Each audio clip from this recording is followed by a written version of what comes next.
నాది దొంగ ముఖమా? మీది దొంగ ముఖం, మీ అత్తది దొంగ ముఖం, మీ అమ్మది దొంగ ముఖం, మీ కుటుంబంలో అందరిది దొంగ ముఖం. మీ అమ్మ కడుపు మాడ మీ నోరు పడిపోను. నాది దొంగ ముఖమా? నీ కుటుంబంలో ఒక్కొక్కరి సంగతి చెప్తా నేను. స్వరాజ్యం కోసం జైలుకెళ్ళారని చెప్పు తిరుగుతున్నాను నీ మామ. స్వరాజ్యమాడి పాడా ఇత్తడి చెమ్మ కాగేస్తాను, పట్టుకెళ్ళి బొక్కలో దోశ. ఎందుకు నేను మా పొద్దునే ఆడనే నేను కొడతా, పెడతానా పాడి కడతానా?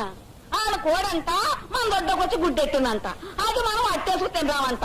ఈల కోడి నాశనంగాను ఏనాడన్నా కోడి మేకెట్టి సస్తేనా ఆ కోడి వచ్చి మన గొడ్డపాకులో మేసద్ది. పీకల మొయ్య మేసి అది కదలలేక అక్కడ గుడ్డెడితే మన తప్ప.